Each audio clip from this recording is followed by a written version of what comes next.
Jesus loves me, this I know,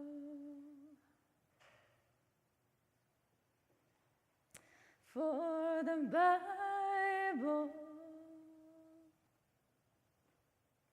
it tells me so.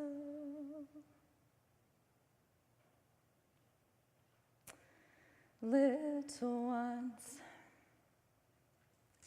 to him belong. They are weak, but he is strong. I grew up in the church. Singing that song was so easy. And then it got complicated.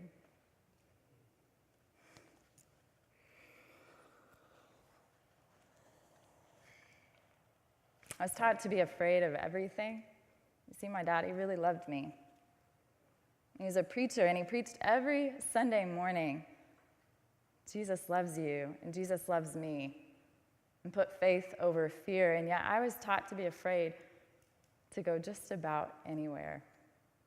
And so this one time, when I was 22 years old, it was my birthday, and I was in Puebla, Mexico, and I was with these people that I really didn't know that well. It was like 2 in the morning, and I was far across the city from where I lived, and we'd had this great dinner, and I was far away from home, and yet I had these 2 bouquets of flowers.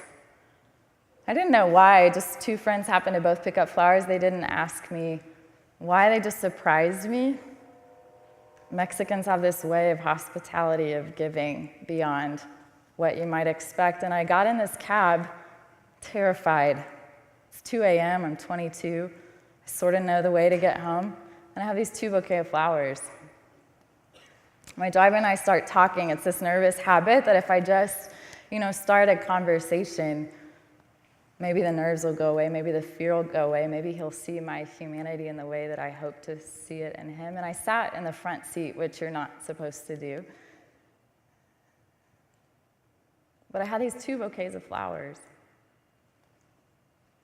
And what he proceeded to tell me as we talked for the next 20 minutes is that being a cab driver in Puebla is very difficult, especially as a man. Sometimes you have women enter into your cab who can't afford to pay the way home, and so what do? They offer themselves. Other times you have opportunities. You look in your mirror and there's a beautiful woman in the back seat and nobody's going to know. But what he had to tell me that day is that my birthday was his anniversary, and he had never been unfaithful to his wife. And he had worked so many hours that day that he hadn't had time to get her a present.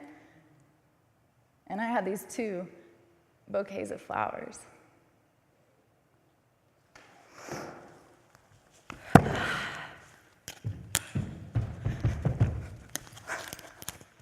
Do you ever feel that need to perform? All the eyes are on you, and there's something that you're supposed to say. What are you supposed to say? I was sitting in this coffee shop in Oakland, California. I was out with the pagans in California. You see, I'm from Oklahoma. We have beliefs about you people.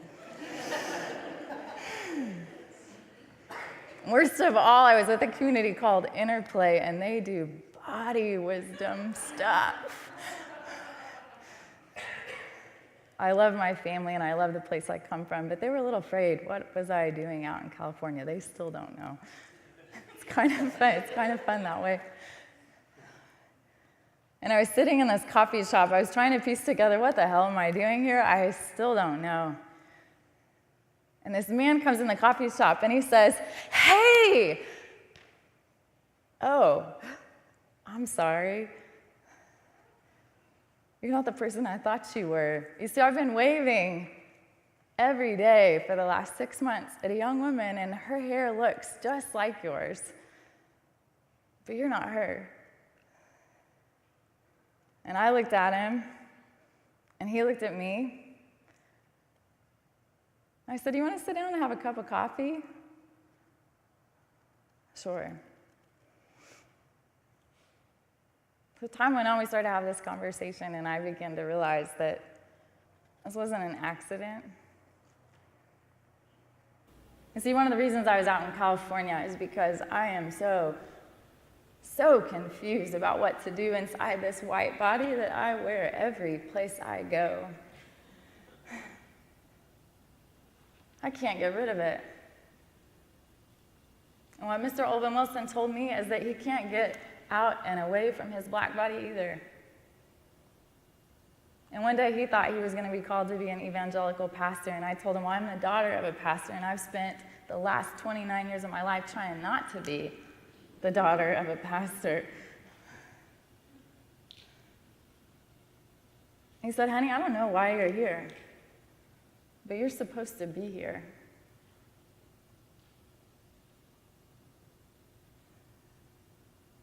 I was asked to talk about relationships.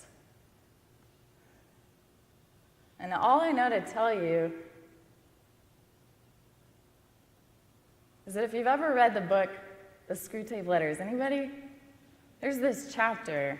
Basically, it's the devil or a version of evil talking to his accomplice. And there's this chapter, I think it's 15, I could be wrong. Tell me later. And it basically says, keep them in the future. Keep them in the future.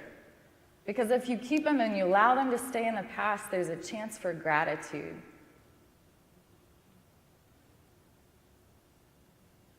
And God forbid you let them be in the present, because if they're in the present, there's an opportunity for love.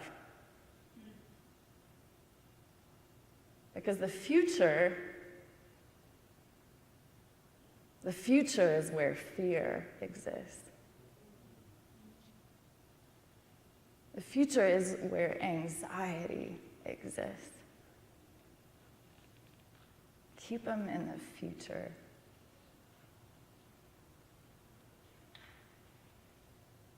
So what are we going to do in the present?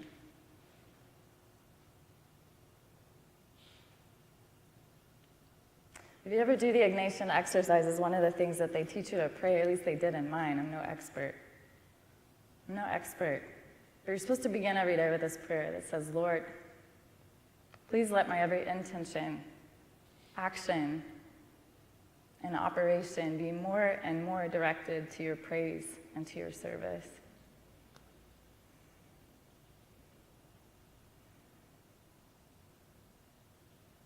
For me, what that's meant is to shut up, to be still,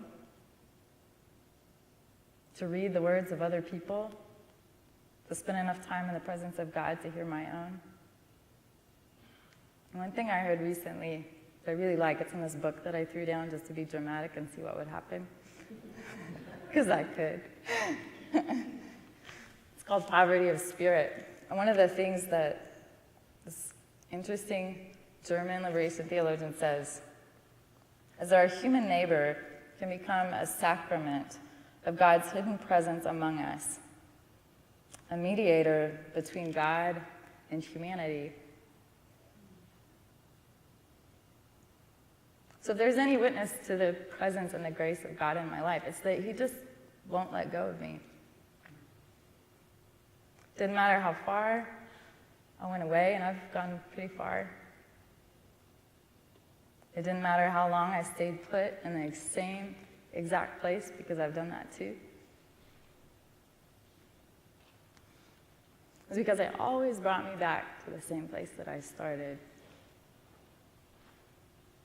It doesn't matter how hard I've tried to run from the heritage of my family. They put that song in my soul, didn't they?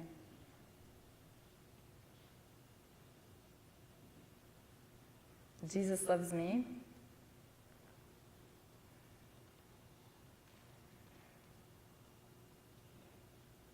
It's pretty simple.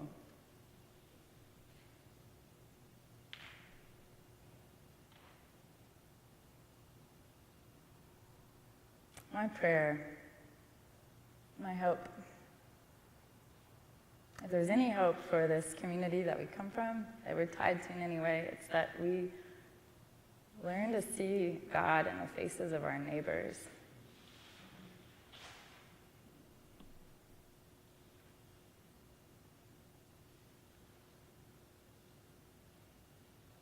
That we have that expectation that whether we're in a cab in Puebla, Mexico, whether we're in a coffee shop in Oakland, California, whether I'm sitting in a campus ministry in Stillwater, Oklahoma, but the next person who walks in the door, the next person I bump into because I'm clumsy and I hit the door on my way out,